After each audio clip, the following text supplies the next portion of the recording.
Hello and welcome to Sticky from the Inside, the employee engagement podcast that looks at how to build stickier, competition-smashing, consistently successful organisations from the inside out.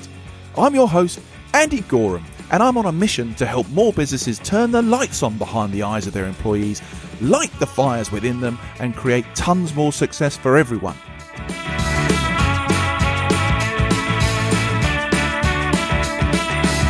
This podcast is for all those who believe that's something worth going after and would like a little help and guidance in achieving that. Each episode, we dive into the topics that can help create what I call stickier businesses. The sort of businesses where people thrive and love to work, and where more customers stay with you and recommend you to others because they love what you do and why you do it. So, if you want to take the tricky out of being sticky, listen on. Okay then, wouldn't it be great if we all had a coach? To have someone with us to set us up for success ahead of a key conversation or situation, to give us a push or a piece of advice, or supply that little behavioural nudge we know we need at certain times, but often we're just too busy to think about. Imagine what that would be like. Imagine what your performance and those around you would be like. Imagine, if you will, what the knock-on effect to the business that you're part of would be like. But how practical is that? How many businesses could afford for every member of their team to have a coach like that? And there's probably not many, I'm sure. Instead, you may get some leadership or human skills training. You may get to take a personality assessment so you have increased self-awareness of how you behave and come across to others, and even get a better understanding of how to communicate and work more effectively with others, all of which are fantastic. Well, in many cases, they are initially. But as the mind gets back to the day-to-day job, all that learning may well be reduced down to knowing what behavioural colour you are, or four-letter code, or clever name profile that you've been given, which in times of stress and busyness, you wave around like a warning flag, signalling, this is me, deal with it.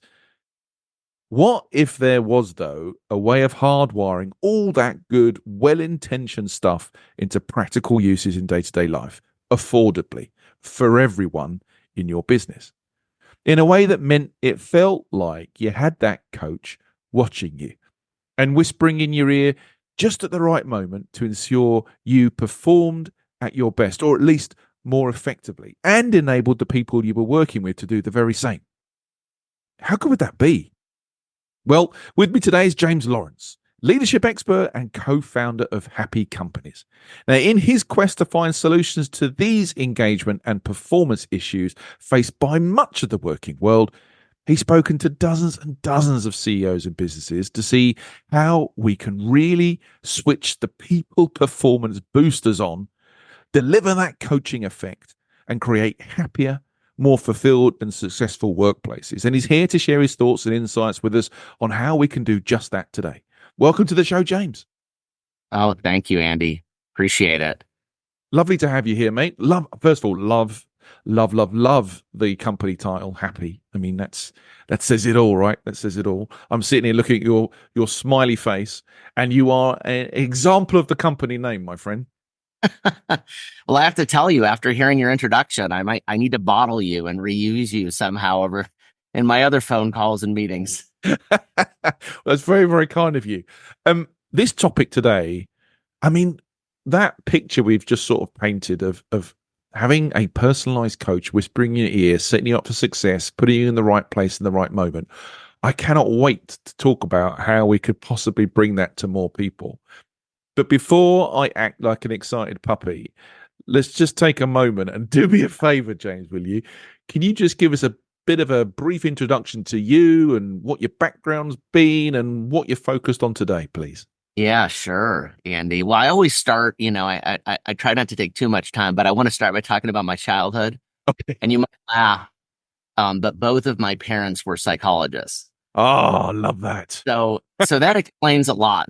That's all the good stuff. And then don't talk to my wife either. I'm not going to give you her number.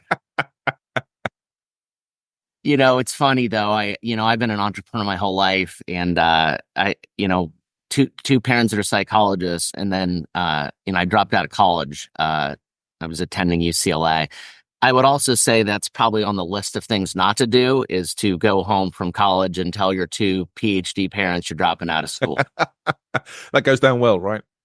I was lucky. My dad was a wannabe entrepreneur and loved entrepreneurial spirit and loved innovation. And so, I remember the dinner with them. I got a stern talking to from mom and dad. And then on the way out of the door of the restaurant, my dad kind of looked at me and he's like, kid, you're going to be all right, and give me a pat on the back. So that was my saving grace at 21.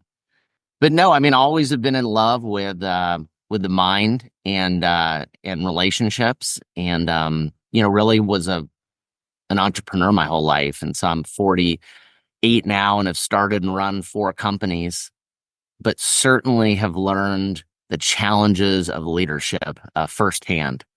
Put into the cauldron. I ran a team of 30 at the age of 25, and at one point, I remember one of my older employees, the sage wizard, pulling me aside, and his name was Scott, and he said, James, you always have the right thing to say. And I'm like, That's neat. this sounds great. And then he goes, but you say it at exactly the wrong time. Feedback, such a gift. Yeah. So I'm like, by the time I hit 35, I think I'd screwed up leadership about every way possible, Andy. We're not born great leaders. It's a process for all of us. And I think really leadership is about learning from a lot of people around us and our own experiences. And so, I've been blessed to be surrounded with a lot of great people. But yeah, I've been an entrepreneur my whole life. And 4 or 5 years ago, have been in the automotive industry for a long time. I've got a real passion for cars. And I had kind of this, vision of wanting to help the world, and just, kind of circling back to a lot of the work my parents did as psychologists and professors. And so that's kind of where Happy came from. It wasn't necessarily for a tech startup.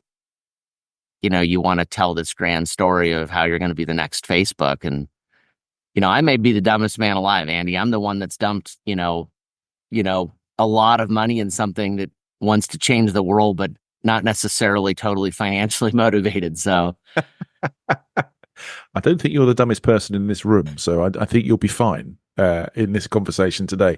But I think this is what I find really interesting, and I'm very pleased you're with us today, because we love a bit of social science, we love a bit of psychology, we love a bit of human leadership, people leadership, and a bit of tech. And I've got a feeling that all of those streams are going to cross in a very good way today as we start to talk about this topic. And I would like to sort of, like, before we start, just to get into this coaching piece. I know you're very passionate about the whole topic of coaching, but I'd like to understand why that is. So what is it in your own career, in your own life? What has your coaching experience been, and why are you so hell-bent on transforming the world of coaching?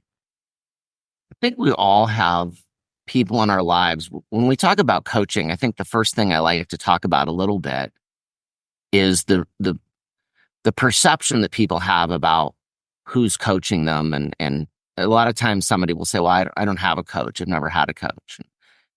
Well, just about anybody that's been through elementary school has had a coach. It might have been in PE and they might have been yelling at you. Yeah.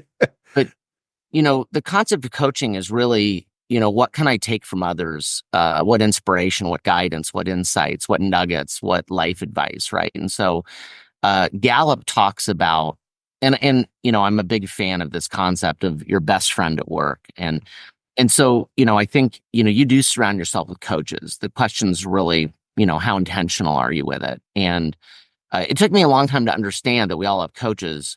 Some of our coaches are better than others. And some of them are more informed than others. And so one of the things that I kind of realized in my mid-30s was I had some real leadership gaps, Andy. I'd reference making a lot of mistakes in my own leadership. And I still make them. I mean, we're, there's no perfect human. And so I think part of humanity, right, is continuing to learn as we get older. But I recognized about, 34, 35, 12 years ago, and I went and found an executive coach named John Delmatoff. I had a number of people over a couple of years, give me some feedback when I really started getting open to listening to more of what my leadership was like. And I was more open to hear it. It wasn't always easy to hear, but I was more open to listen to it. I started seeing some themes. And one of those themes was that I wasn't a really good listener and I wasn't effectively listening. And I probably brought that up to, in the interest of full disclosure, I'm probably an adequate listener now at best, but I was probably like a terrible listener before. I made some meaningful points of improvement, but listening wasn't a strong point. I was a visionary. I could speak elegantly. I could motivate people to do things, but I wasn't always good at connectivity. I wasn't always good at listening. And I found a coach that gave me my first. I'd never taken an assessment, a psychometric assessment. This is 12 or 13 years ago. So I took my first DISC assessment. I think I took a strength finder too. And John really started to talk to me about what my North Star of leadership was and changed my life. Now, not everybody, I don't want to share how much John charged me, but the cost of the goat on the mountaintop aha moment wasn't cheap, right? I spent, an hour with John. So my time, there's a cost to my time, but also, I paid John a fair amount, and not everybody could afford a John Delmatoff. John was a pretty high-end executive coach, but I got a tremendous value from it. And then I'd coached with John for a couple of years, but then I wanted to take all those aha moments that I was getting, and I wondered how I could bring those to the executive team. And so we engaged John, and then John couldn't coach our whole executive team, but we brought in another coach. And I would say it went from an A, if I had to grade it, to maybe like a B. Yeah. Even scaling to the executive team was more difficult. Everybody had different styles, not all of them necessarily connected with John in the same way. We had two different coaches, so we had two different styles and messages. But it was also just hard to create the continuity. We couldn't afford a coach every week, so now we're coaching once a month. So we were getting some more of peaks and valleys of retention. But it was still a B, Andy. So it was like, okay, it was still a win. We spent a year coaching the executive team, but we said, look, how do we distill this down to the entire organization? I think at the time I had about 80 people in our team collectively. So or maybe it was 100, but it was somewhere around that. And we ran the same playbook that we typically would see in a consulting or coaching arrangement. We created workshops, we created seminars, we gave everybody a DISC assessment. We did, the workshop where everybody had a different color shirt and it had what style you were. And, companies do this all the time, right? If it's not DISC, you're an animal. So you got, 50 people running around with a purple dinosaur on their shirt or a red dragon or a squirrel, whatever. Yeah. Of flavor we're using. But it became really hard then. And that's when I really discovered an appreciation for how difficult it is to scale coaching. Some of our managers, the top managers were enrolled in some one-on-one coaching, or so the up and comers, maybe other managers didn't get anything.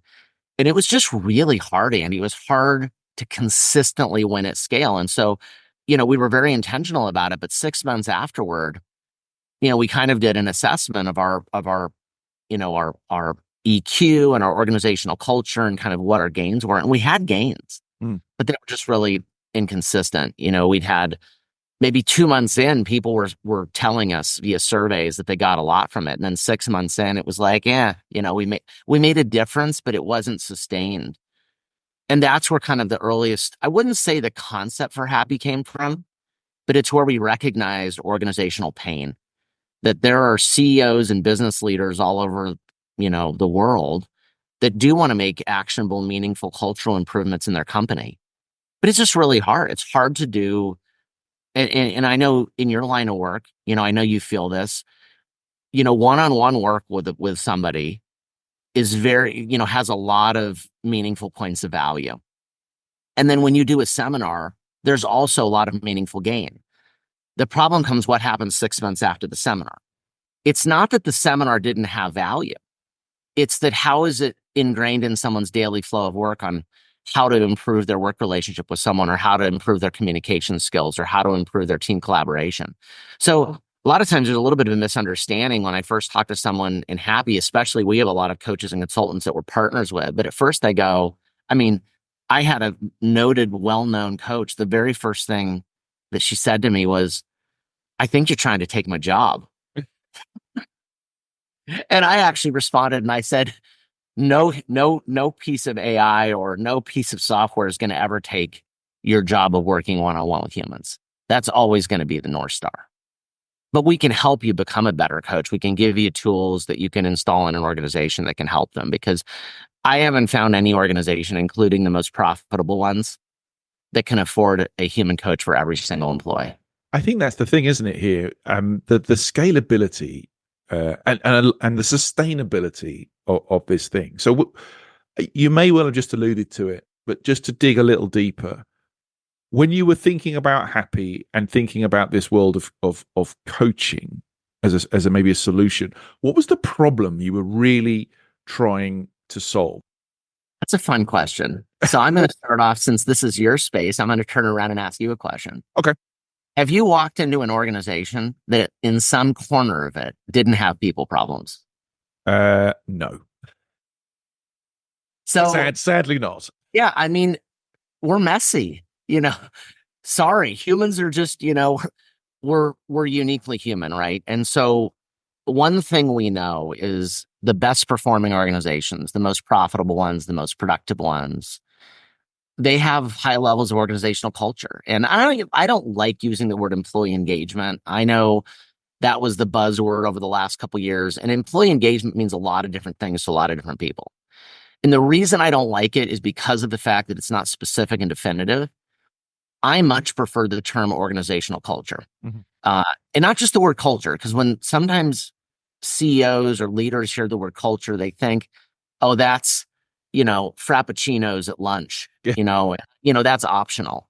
And what I'm going to tell you is every organization has a culture. They have an organizational DNA, and whether they like it or not, that DNA exists and is woven throughout their entire organization. And so I like the word organizational culture, and the idea that high performance organizational cultures, the data shows they perform better, right? They're more profitable. They have better retention.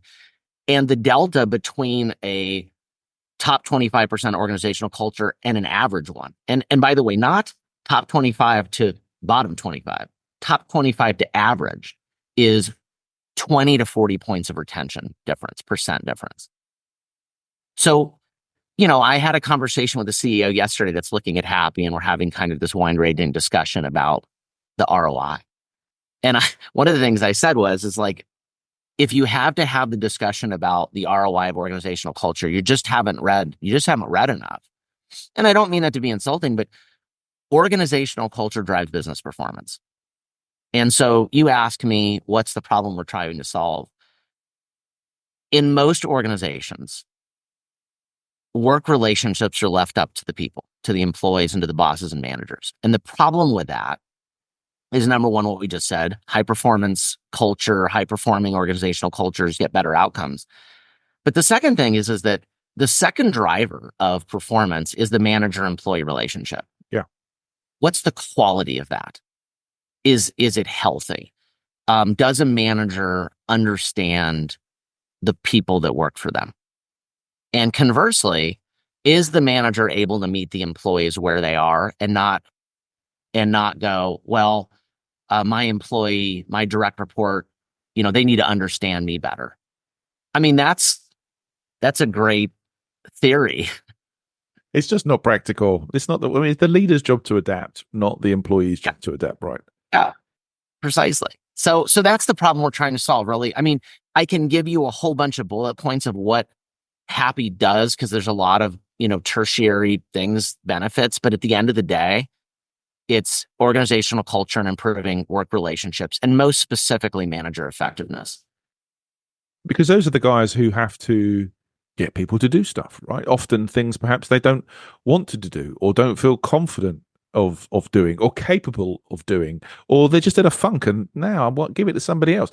That management layer, I often feel for them because I think they're oscillating between the guys they used to be working alongside and who now they're trying to sort of manage and lead, and the guys above them who are thinking about strategy and giving down in instruction, often badly, and then expecting the manager to interpret it and then make practical things happen through other people. And often they're ill-equipped. They're ill-equipped to kind of do that translation into practical stuff and communicate it in a way, and then support the employees in a way that they feel they can do these things, and they're not being micromanaged. They're being empowered to do stuff, but there is somebody in their corner helping them and supporting them and challenging them and giving them focus and giving them stretch and all those sorts of things. Even just sort of saying those things, that's a hell of a kit bag to have to understand and be able to use. It sure is. The average manager has gotten more time being trained on how to play t-ball and how to actually work with people and how to actually lead. And I'm not even saying organizations I've run in the past haven't necessarily had a systematized, process for training leaders. I really liked yesterday, I actually had a conversation with one of our happy partners that runs a coaching consulting business called ML3 Leadership. And we were talking about the definition of leadership. And I told him I was going to steal that. Oh yeah, let's have it. But his name is Mike Mitchell. But he said to a group that we're working with, he said, leadership is about the act of getting people to want to do things. And I thought that was really beautiful, right? Because, the way that industrial, organizations are run back in the 60s was command and control. And I just really like the idea of getting people to want to do things, because volunteers are a lot better than prisoners, Andy. Yes, they are. But I mean that I really love the simplicity of leadership is the act of getting people to want to do things. Right? I mean, we talked about your dislike of engagement. At the end, at the heart of all that kind of stuff is this willingness, this almost unconscious willingness, the connection to kind of get what we're trying to do and want to do your part, and actually want to do more than your part, because you do feel that connection, and that spirit of wanting, of willing, of discretionary effort has to come from the leadership. You have to be inspired and motivated to that. You've got to be switched on. Once you've been switched on, well, get out of my way and let me get on. But too many people don't do the act of switching on. They just give the instruction and expect stuff to happen. And people need support or equipping of skills to be able to do that effectively. And to use your word earlier, sustainably, because we can all fluke a result every now and then, but to consistently and sustainably get people to take responsibility, go after stuff, get stuff done, be okay to fail, try again, get up and keep going. That's a tough skill. Because it is a skill, though, it can be learned and it can be developed and grown and used. Yeah, absolutely. I mean, it's a muscle you need to learn how to flex. And so, to answer your earlier question, with Happy, what we're really trying to do is make it easier for organizations at scale to be able to train their managers and improve those work relationships and improve organizational culture. And I didn't maybe fully answer this as well as I could have, but it's hard to do that at scale. And the larger the organization, I have a very good friend. I'm not going to mention the company, but he works at a top 10 tech companies in the United States worldwide. And, I'd assumed that large tech, if anybody had the money and resources to figure out, work relationships and manager effectiveness, it had to be big tech. And so we were having a beer one day. I've known him for about 10 years. And I said, hey, tell me a little bit about, he runs a division of about 800 people. And I said, tell me a little bit about kind of your organizational culture and, how do you guys handle your people? Like, what do you do when a new manager becomes a new manager? What's your training protocol? And his response was, people are on their own. I said, what do you mean on their own? He's like, well, they just got to figure it out. We're so big. The organization's so big that every division and department is left to kind of figure it out on their own. They have no systemized way that they train their managers and leaders. And he's like, our all-stars could get access to a coach if they ask for it, but there's no real process. And it made me it shattered this feeling I had. And you'd referenced the amount of CEOs I've talked to. In 2022, I'd sold one of my companies to a private equity company out of Austin, Texas. And I spent the year in 2022 really doing all the groundwork for Happy. And I talked to probably somewhere between 200 and 300 CEOs that year in focus groups, one-on-ones, and also CHROs, VPs of people that were really responsible for talent in the organization.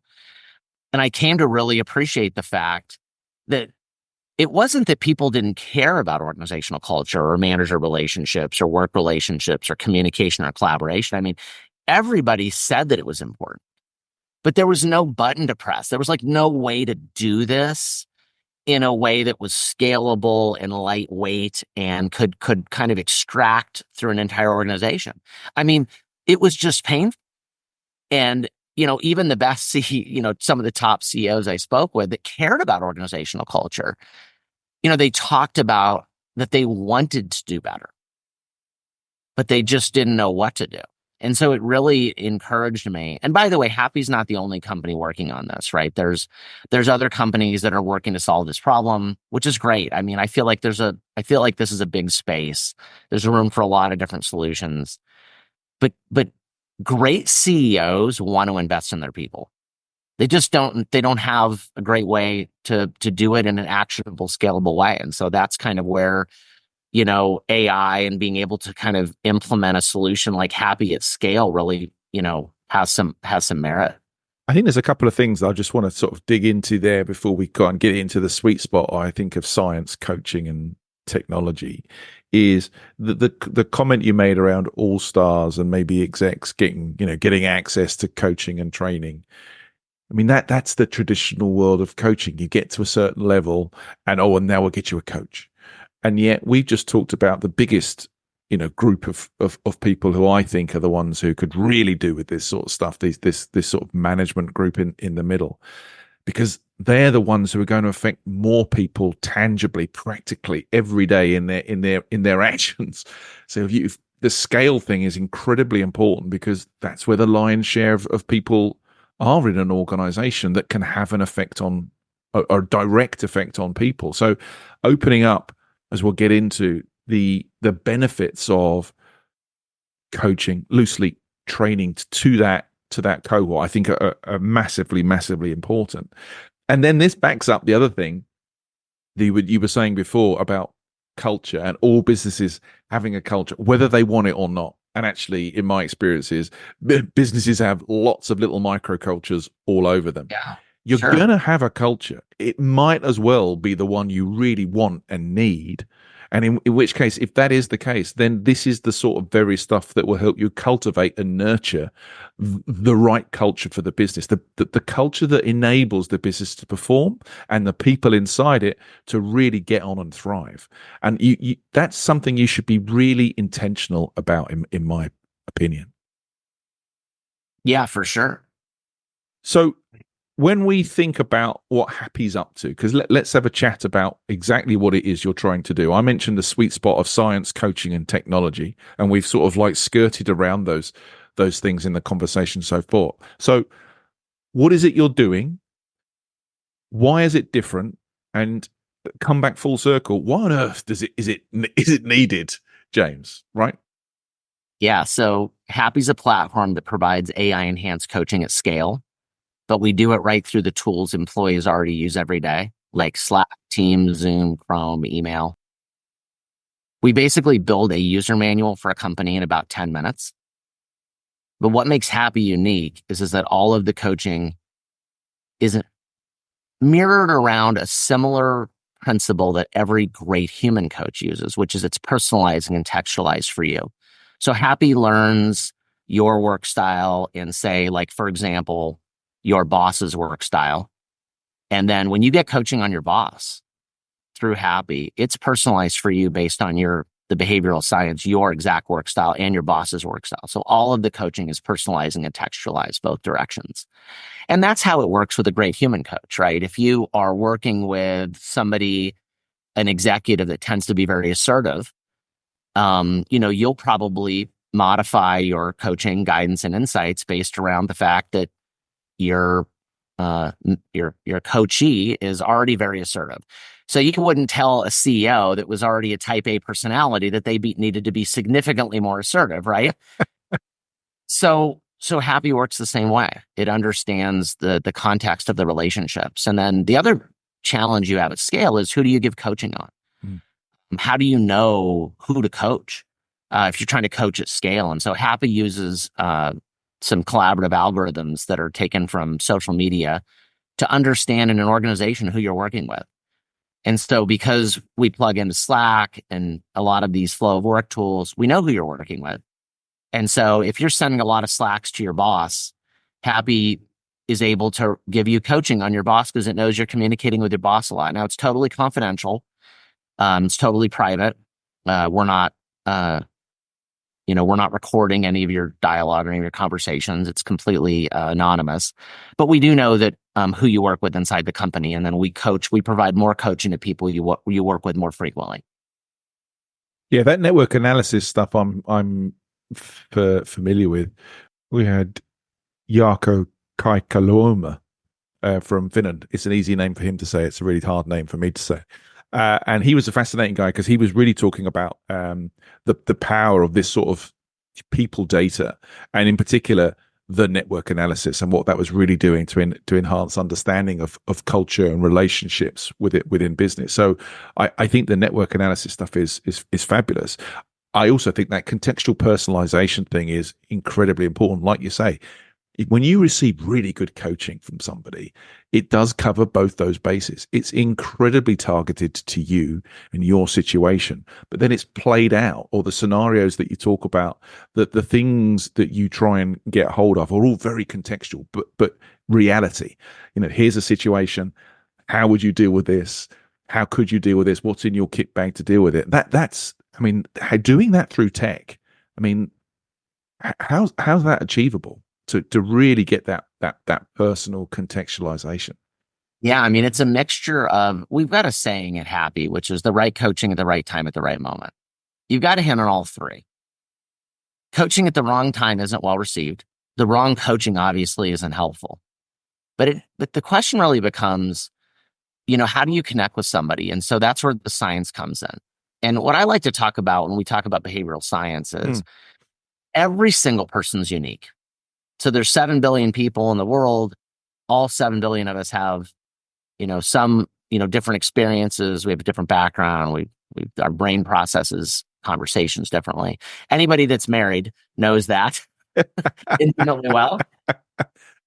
And so, how can we use behavioral science to aid us in understanding people? And you'd actually asked something earlier that I didn't really, specifically address, but how does this work? Well, when you want to build, there's a lot of different ways to build organizational culture, but I don't know any way to do it that isn't principled on the concept of understanding the people you work with. Yeah. If you don't understand someone, it's impossible to meet them in the middle. It's impossible to build a roadmap for them. It's impossible you talked about getting turned on. If you don't take the time to understand them, it's impossible to turn them on.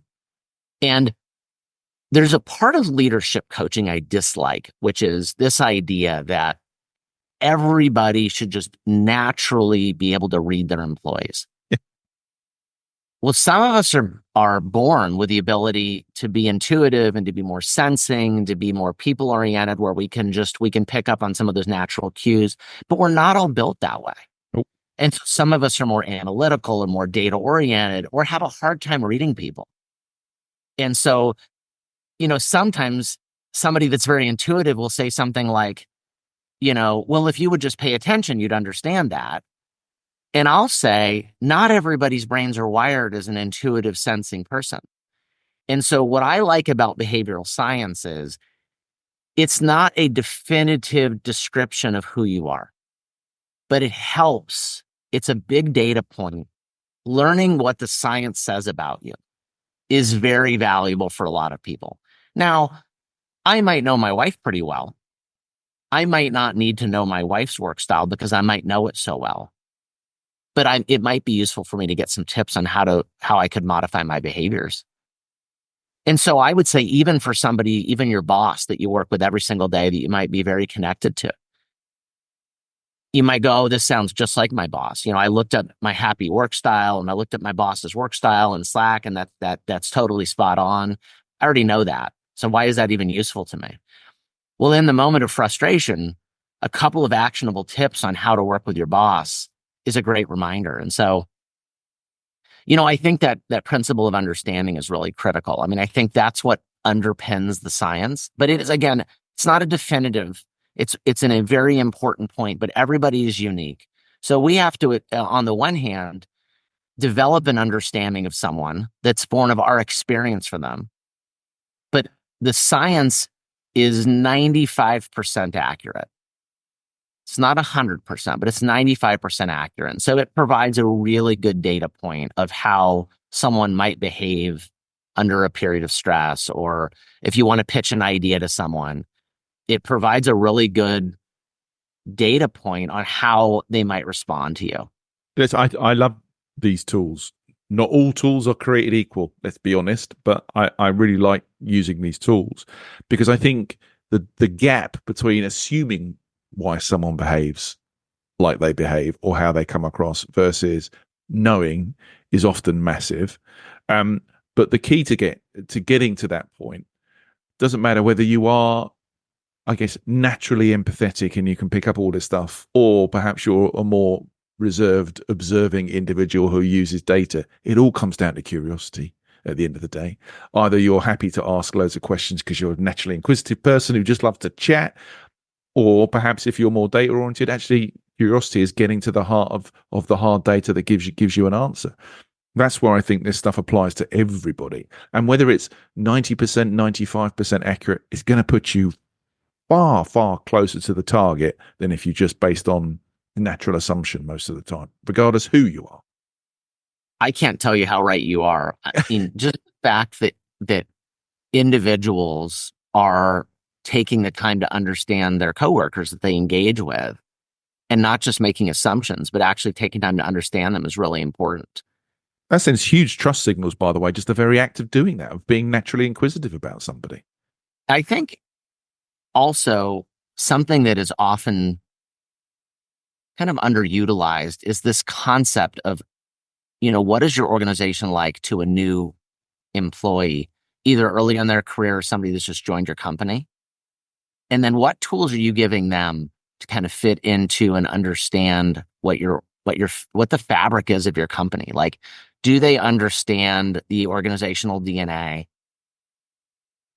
Imagine a 25-year-old executive assistant coming into a new organization, and what that feels like to him or her. Well, you don't know anybody. And so, does the organization have a systematized onboarding process? Is there a way that you can learn your coworkers that doesn't take 6 or 9 months? And then how many meetings do you go into completely blind? And that's one of the things we're trying to solve with Happy, and to kind of circle around to this behavioral science part, which is what happens when you go into a meeting with the CFO for the first time? Never met her, don't know what makes her tick, don't know what to expect. I can't tell you how many times I've heard someone walk out of that meeting this is with me as a CEO, and hear, I don't think Mary likes me.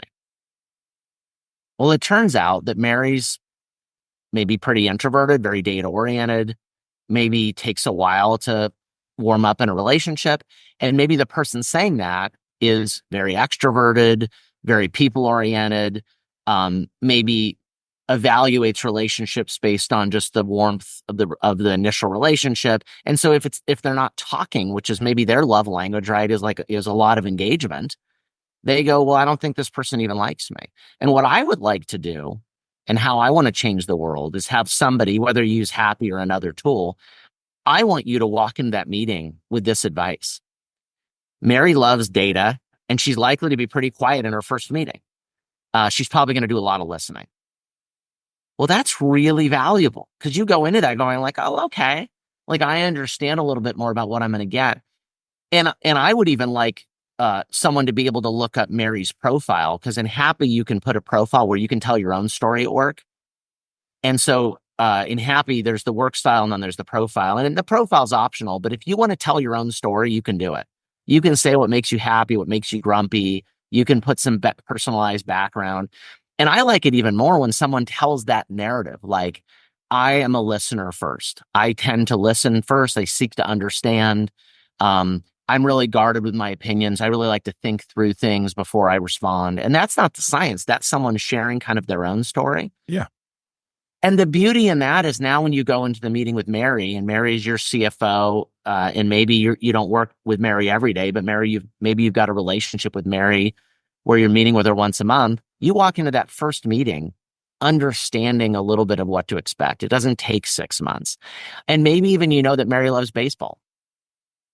And so you know a little bit about Mary. And so, you love baseball. So you've got maybe some context that you can connect with. And so just being intentional about those relationships to me is really neat. I think that's how we get some big wins, is especially with hybrid and remote work. And we haven't even talked about that, but it's like, how does a leader build connectivity in a world of hybrid and remote work? It's way more difficult. It's a massive challenge. It's a massive challenge.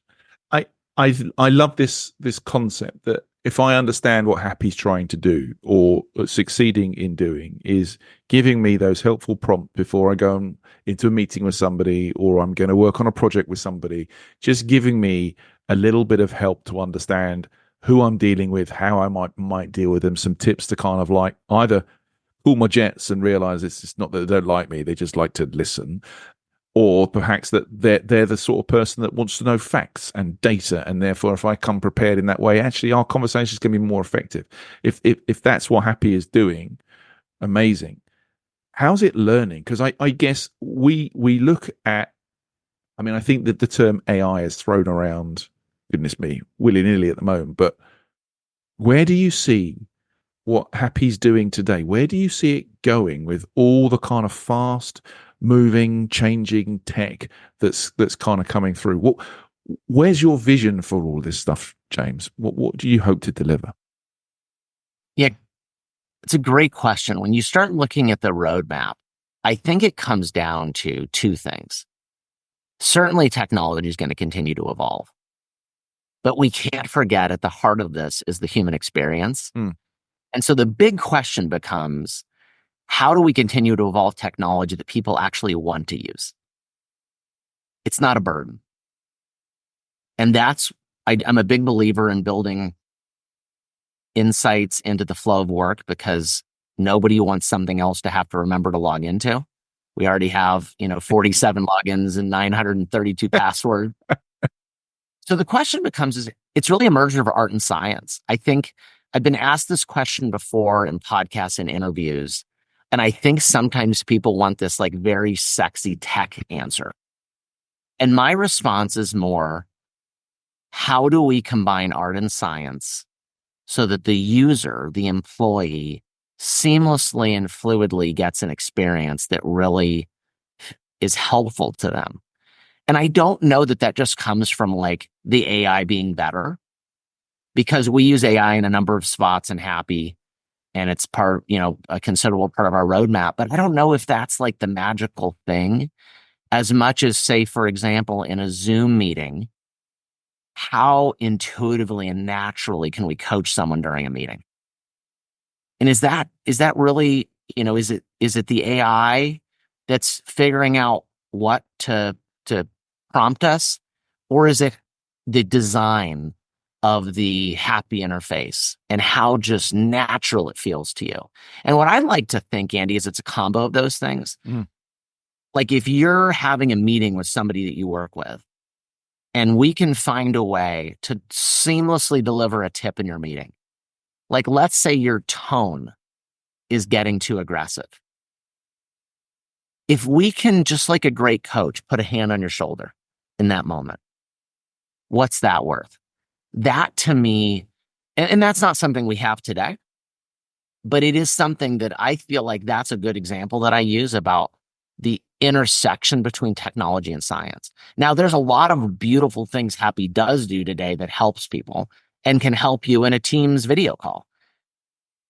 But the evolution of that's not just science. It's understanding at the end of the day that when you're talking to your coworker or you're talking to a direct report, how do we seamlessly help you with that relationship? To me, that's the beauty of Happy. And if you're a CEO or if you're a leader and you really care about your people, how do you help your people at scale, right? Yeah. It's like that's not something right now. What I hear from CEOs is, well, this is important to me, but I've also got 25 other priorities. And that's scary to me because what it tells me isn't the CEO doesn't care about creating good organizational culture. It's that there's no good roadmap there. Yeah, that intentional roadmap is really important. I just love this whole idea of this kind of people pilot just sitting on your shoulder like a Jiminy Cricket, whispering good stuff in your ear just at the right sort of moment. I cannot believe how quickly this conversation has gone, James. It's been fantastic fun. I'm going to ask you to have a think about how you might summarize all this stuff. So we've come to the part of the show I call sticky notes, where I am clearly overplaying the sticky theme. But what I would love to get from you is your 3 best pieces of advice. We're thinking about investing in people, right? And really making the most of that. What 3 bits of advice would you leave the listeners today that you could fit on 3 little sticky notes, James? The first is your organizational culture will determine your success. Some CEOs think organizational culture or engagement is a vitamin. And I would tell you it's your DNA. The second is managers need training if they want to be effective, and you need to find a way to do it at scale. You can't leave your manager with more training in T-ball than in being a great leader. I think the last sticky note I would leave would be the value of investing in people. Investments in people are always worth it.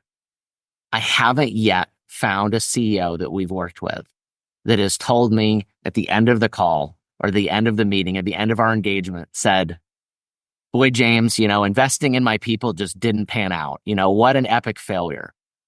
Most CEOs, when they don't invest in their people, it's because they don't understand the productivity and ROI of it. The world's best organizations always invest in their people.